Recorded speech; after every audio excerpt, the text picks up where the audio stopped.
Hello, welcome to Standard 6. We are going to start geography in this video session. So, our lesson number 1 is the earth and the graticle.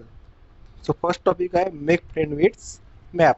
Map सोबत आपल्याला मित्रता करून घ्यायची आहे. तर बघा इथे तुम्हाला मॅप दाखवलेला आहे. इथे काही मुलं दाखवले आहेत, त्यांची नावं दिलेली आहेत, त्यांची लोकेशन दिलेली आहेत आणि हा मॅप कशाचा वर्ड मॅप दिलेला आहे. सो याच्याबद्दल काही क्वेश्चन्स आहे आपण बघून घेऊया. Which places are show on the map. या मॅपमध्ये आपल्याला कोणकोणत्या प्लेसेस दिसते आहे. तर बघा Lima, Saint Petersburg, Rome, Kimberley, Agra, Port Blair आणि टोकियो अशा प्लेसेस आपल्याला या मॅपमध्ये दिसत आहे.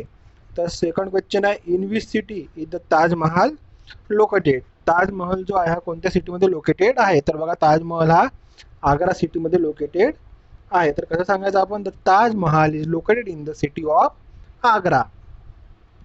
थर्ड क्वेश्चन बघा in which continent is the Taj Mahal located. Taj Mahal जो आहे हा कोणत्या खंडामध्ये किंवा कॉन्टिनेंटमध्ये लोकेटेड आहे. Taj Mahal is located in the continent of Asia. Asia खंडामध्ये आपल्याला ताजमहल बघायला मिळतो. नेक्स्ट क्वेश्चन आहे in which direction is the Taj Mahal located for the Graham in Saint Petersburg, for Katya in Kimberley, for Michiko in Tokyo and Meenakshi in port Blair. यांच्यासाठी ताजमहल कोणत्या डायरेक्शननी आहे हे आपल्याला बघायचं आहे. तर बघा डायरेक्शनसाठी इथे तुम्हाला एक दाखवलेलं आहे नॉर्थ डायरेक्शन. कोणत्या डायरेक्शननी आहे आपल्याला इथे मॅपमध्ये दाखवलेलं आहे. तर बघा याचे आन्सर बघूया आपण.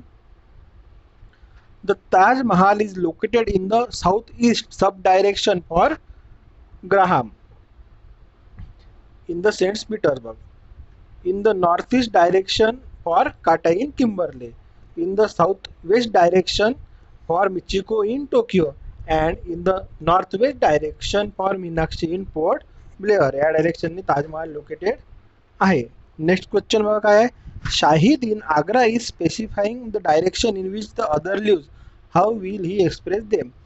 जो आग्रामध्ये राहणारा शाहिद आहे हा बाकीच्यांची डायरेक्शन सांगतो आहे, त्याच्या बाकी फ्रेंड्सची डायरेक्शन सांगतो आहे. तो कसा सांगेल हे विचारलेलं आहे. तर बघा बघूया आपण हे कसं सांगायचं. तर Shahid will specify that Michiko lives in the north east sub direction. Michiko हा नॉर्थ ईस्ट सब डायरेक्शननी राहतो.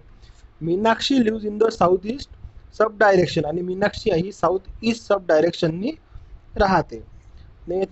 काट्या in Indrik, Katya and Indrik lives in south west sub direction. Katya आणि इंद्रिक हा साऊथ वेस्ट सब डायरेक्शननी राहतात.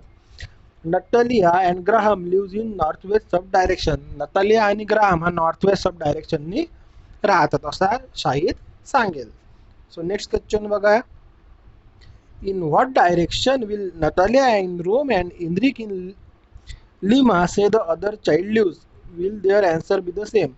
तर हे दोघं जे आहे नतालिया रोममधली आणि इंद्रिके लिमामधला, यांच्यासाठी बाकी जे स्टुडंट्स आहे किंवा बाकी त्यांचे मित्र आहे कोणत्या डायरेक्शननी राहतात, कुठल्या डायरेक्शननी राहतात आणि त्यांची डायरेक्शन ही सेम राहील का.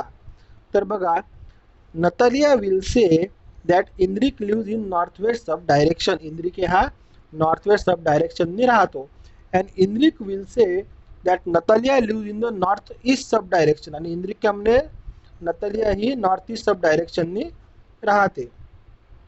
दस their answer will not be the same, आणि त्यामुळे त्यांचे आन्सर हे सारखे राहणार नाही. Graham, Katya, Michiko, Natalia, Meenakshi, Shahid and Indrik have answer the above question differently using direction and sub direction. या प्रत्येकांनी वरील क्वेश्चनचे आन्सर दिले, पण यांची डायरेक्शन आणि सब डायरेक्शन ही वेगळी होती. The Taj Mahal is located at one and the same place and that is Agra. Taj Mahal हा एकाच जागी आहे, ती म्हणजे आग्रा.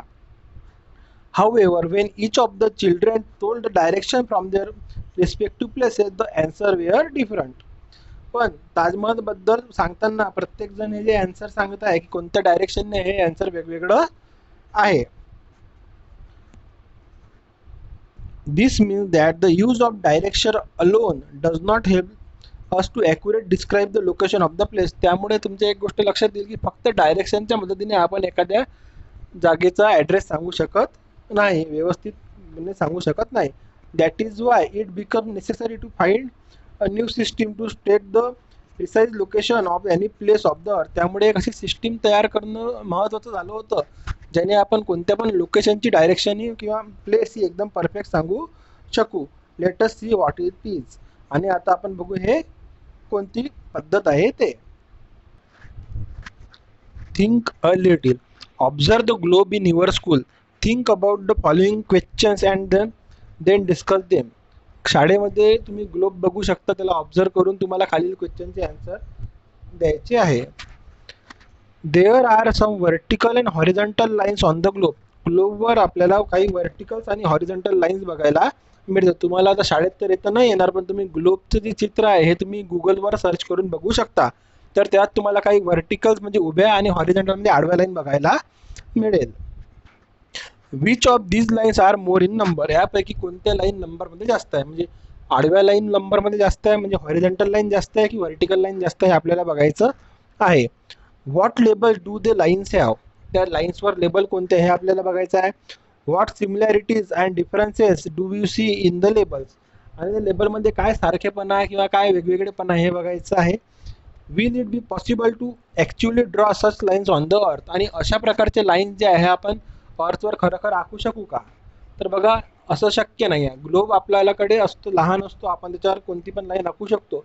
पण जेव्हा तुम्ही अशा लाईन अर्थवर आखायला जाल तेव्हा मदत सरळ जागा आहे, कुठे मैदान आहे, कुठे घरं आहे, कुठे पाणी राहील, तुम्ही पाण्यात लाईन आखू नाही शकत, कुठे पहाड आहे, कुठे बर्फाची जागा आहे, अशा जागी तुम्ही लाईन आखू शकणार नाही. त्यामुळे हे शक्य नाही. याचं एक्सप्लेनेशन खाली दिलेलं आहे. सो एक्सप्लेनेशन हा पार्ट आपण उद्याला बघूया. तोपर्यंत तुम्ही घरीच राहा, सुरक्षित राहा. थँक्यू.